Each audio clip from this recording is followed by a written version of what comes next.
Hi, welcome to Ramprasad talks. మనం ఈరోజు just ఒక వన్డే టీం సెలెక్షన్ గురించి మనం డిస్కస్ చేసుకుందాం. వన్డే టీం గురించి మీకు తెలిసే ఉంటుంది, బట్ చిన్నగా ఒక ఉపోద్ఘాతం. Rohit Sharma, Yashasvi Jaiswal, Virat Kohli, Tilak Varma, KL Rahul, Rishabh Pant, Washington Sundar, Ravindra Jadeja, Kuldeep Yadav, Nitish Kumar Reddy, Harshit Rana, Ruturaj Gaikwad, Prasidh Krishna, Harshdeep Singh, Dhruv Jurel. దీంట్లో సెలెక్షన్ గురించి మనం ఒకసారి మాట్లాడుకుందాం. ఇంకా ధ్రువ్ జూరెల్ అసలు టెస్ట్లో అవకాశం ఇచ్చిన అవకాశాలని అతను సద్వినియోగపరచుకోవట్లేదు.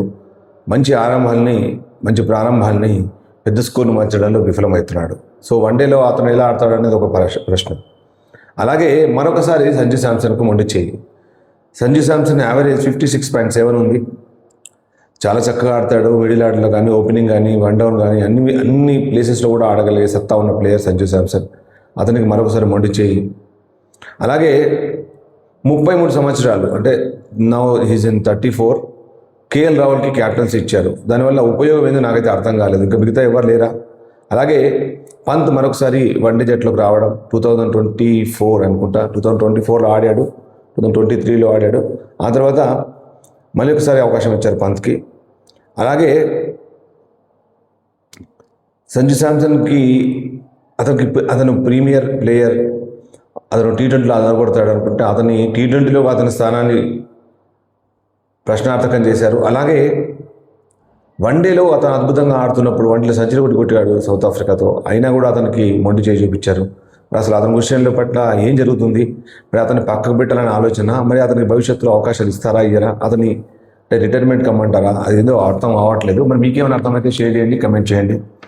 అలాగే ఇంకొక మంచి విషయం ఏంటంటే, నేను అప్పటికే దీనికంటే ముందే మనం అనుకున్నాం, లైవ్లో కూడా మన మార్పక చంద్రశేఖర్తో మనం లైవ్లో కూడా మాట్లాడుకున్నాం. ముఖ్యంగా తిలక్ వర్మకు అవకాశం ఇవ్వాలి, అలాగే నితీష్ కుమార్ రెడ్డికి అవకాశం ఇవ్వాలి అనుకున్నాం. వాళ్ళిద్దరికి కూడా అవకాశం ఇచ్చారు. అదొక మంచి విషయం. అలాగే అన్నిటికంటే నచ్చని విషయం ఏంటంటే ముఖ్యంగా ఒకరి సెలెక్షన్. ముఖ్యంగా దాని గురించి తర్వాత మాట్లాడుకుందాం. అలాగే ఇప్పుడు రోహిత్ శర్మ గురించి, అలాగే విరాట్ కోహ్లీ గురించి మనం మాట్లాడుకోవాల్సిన అవసరం లేదు. వాళ్ళు ఆడే ఏకైక ఫార్మాట్, వాళ్ళు డిఫరెంట్గా దీంట్లో రాణిస్తారు. బట్ వాషింగ్టన్ సుందర్ని మరొకసారి పెట్టారు. అటు అతనికి బౌలింగ్ వల్ల ఉపయోగమా, బ్యాటింగ్ వల్ల ఉపయోగమా అర్థం అవ్వట్లేదు. అలాగే ప్రసిద్ధ్ కృష్ణ అండ్ హర్షిత్ రాణా, వీళ్ళైతే పక్కా ప్లేయర్లు. అంటే వీళ్ళు ఆడినా ఆడకుండా టీంలో మాత్రం ఉంటారు వీళ్ళిద్దరు. సో వీళ్ళకు సెలెక్షన్ గురించి కూడా నాకైతే పెద్ద ఇంప్రెస్ కాలేదు నేను. సో అలాగే ఇంకొక సెలెక్షన్ అయితే నాకు అబ్బురపరిచింది. ఇండియా ఏదో అద్భుతంగా ఆడుతున్నాడని చెప్పేసి రుతురాజ్ గైక్వాడ్కి అవకాశం ఇచ్చారు. అతను ఇంతకుముందే 6 వన్డేలు ఆడాడు, 115 రన్లు కొట్టాడు. అంటే 115 రన్స్, 6 వన్డేస్ ఆడాడు, 115 రన్స్ చేశాడు. ప్రతి ఇన్నింగ్స్ ఆడాడు. 19.16 అతని ప్రీవియస్ యావరేజ్. ఇంకోటను అతను ఐపీఎల్లో అదరగొడతాడు, బట్ ఇంటర్నేషనల్ మ్యాచెస్కి వచ్చేసరికి అతను ఇంతవరకు కూడా ఎప్పుడు కూడా అతని ప్రయాణం ఆర్డినరీగా సాగింది. అతని షాట్ల ఎంపిక, అతను చాలా డిఫెన్సివ్ ప్లేయర్, చాలా డిఫెన్సివ్గా ఆడతాడు. మీరు చూడండి వన్డేలో అతను ఏ విధంగా సక్సెస్ అవుతాడా లేదా, ఒకవేళ నా అంచనా తప్పవుతుందా లేదా అనేది ఈ సిరీస్తో తెలియబోతుంది.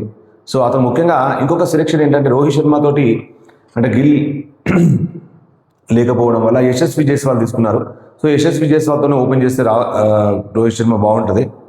సో అలాగే మరి రాహుల్ ఎక్కడ ఆడతాడు, మరి పంత్ ఆడతాడా, అలాగే మరి ధ్రువ్ జూరెల్ ఆడతాడా, ధ్రువ్ జూరెల్కి అవకాశం వస్తుందా రాదా? ముఖ్యంగా ఈ ప్లేయింగ్ 11 మాత్రం చాలా కష్టం, కొంచెం క్లిష్టంతో కూడుకున్నది. కుల్దీప్ యాదవ్ అయితే మరొకసారి అవకాశం ఇస్తారో లేదో కూడా తెలియదు. ఎందుకంటే అతన్ని అలాగే సంజు శాంసన్ని వీళ్ళతోని జస్ట్ ప్లేయింగ్ ఏ గేమ్. ఎందుకంటే వాళ్ళకు చాలా మంచి అవకాశాలు ఇవ్వాల్సిన అవసరం ఉంది. ఎందుకంటే అద్భుతంగా రాణిస్తున్న టైంలో కూడా వాళ్ళ ఫామ్లో ఉన్నప్పుడు వాళ్ళకి అవకాశం ఇవ్వకుండా, వాళ్ళ ఫామ్ తప్పిపోయిన తర్వాత ఫామ్ తప్పిపోయిందని చెప్పడం, అలాగే సంజు శాంసన్ వట్టినే పక్కకు పెట్టడం, అలాగే కుల్దీప్ యాదవ్ అద్భుతంగా 3 ఫార్మాట్లో ఆడగలిగే ప్లేయర్, అలాగే యశస్వి జైస్వాల్ 3 ఫార్మాట్లో ఆడగలిగే ప్లేయర్, అతన్ని పక్కకు పెడుతున్నారు.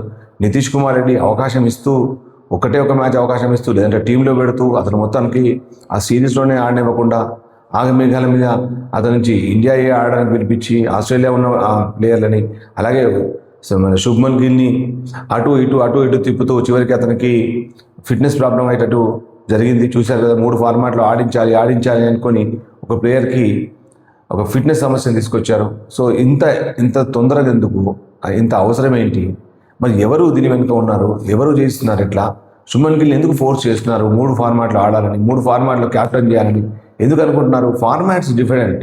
అలాగే ఆటలో కూడా మార్పు రావాలి. ఇప్పుడు T20 ఆడే విధానం వేరు, వన్డే ఆడే విధానం వేరు, టెస్ట్ ఆడే విధానం వేరు. సో ఒకటే ప్లేయర్ 3 రకాల ఫార్మాట్లు ఆడడం వల్ల అతని ఫిట్నెస్కి, అతని ఆలోచన సరళికి, అతను ఒకవేళ ఫెయిల్ అయితే, ఒక T20లో ఫెయిల్ అయితే దాని మీద ప్రభావం వన్డే మీద పడుతుంది. వన్డేలో ఫెయిల్ ఒకవేళ సరిగ్గా ఫలితం రాకపోతే వన్డేలో ఫెయిల్ అయితే టెస్ట్ మ్యాచ్ మీద ప్రభావం పడుతుంది. అలాగే దేంట్లోనైనా ఏ ఫార్మాట్ మీదైనా ప్రభావం పడవచ్చు. అతని ఆత్మవిశ్వాసం మీద, అతను మేబీ రాణిస్తే ఓకే, రాణించకపోతే అతను పక్కకు పెట్టే ప్రయత్నం జరుగుతుంది. అందుకే బెటర్ అతను ఏ ఫార్మాట్లో ఆడాలో ఆ ఫార్మాట్లోనే నిర్ణయించి అదే ఫార్మాట్కి అతన్ని ఫిక్స్ చేయడం అనేది ఒక మంచి ఆలోచన. అంతేగాని ప్రతి ఫార్మాట్లో ఆడాలి అంటే ఇతనే ఆడాలి, వీళ్ళే ఆడాలి ఎందుకు? పర్ఫార్మెన్స్ ఉన్న వాళ్ళని తీసుకోండి, పర్ఫార్మెన్స్ చేస్తున్న వాళ్ళని తీసుకోండి. డొమెస్టిక్ సర్క్యూట్లో చాలామంది వేల పరుగులు చేస్తున్నారు, వాళ్ళందరినీ పరీక్షించండి. కనీసం ఇండియా సౌత్ ఆఫ్రికా ఇట్లాంటి వాటి మ్యాచ్లతోనైనా పరీక్షించండి. వాళ్ళకి అంతర్జాతీయ స్థాయి లెవెల్ అంటే ఏ లెవెల్లో ఉంది, ఎట్లా ఉంటుంది, వాళ్ళ బౌలర్లను ఆడే విధానం, ముఖ్యంగా డొమెస్టిక్కి అంతర్జాతీయ జట్లకి చాలా తేడా ఉంటుంది. మీరు ఇప్పుడే చూస్తున్నారు టెస్ట్ టీంలో కూడా హార్మర్ చాలా ordinary bowler, 36 years age almost. అతను ఇప్పుడు అద్భుతంగా రాణిస్తున్నాడు. ఎందుకు రాణిస్తున్నాడు? పట్టుదల. సో అతనికి అవకాశం ఇచ్చారు. అలానే ఇండియన్ డొమెస్టిక్లో కూడా చాలామంది ప్లేయర్లు ఉన్నారు, వాళ్ళందరికీ అవకాశం ఇవ్వాలి. అలాగే ఈ వన్డే టీమ్స్ అంటే టీం గురించి మన చర్చ జరిగింది.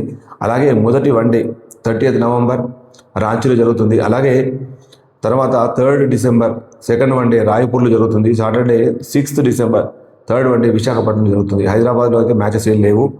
సో ఇప్పట్లో హైదరాబాద్లో మ్యాచ్లు అవుతా లేదా కూడా డౌటే. సో ఇది ఈ వన్డే టీంపై చర్చ. అది ఎక్కడ జరుగుతున్నాయో కూడా తెలుసుకున్నాం.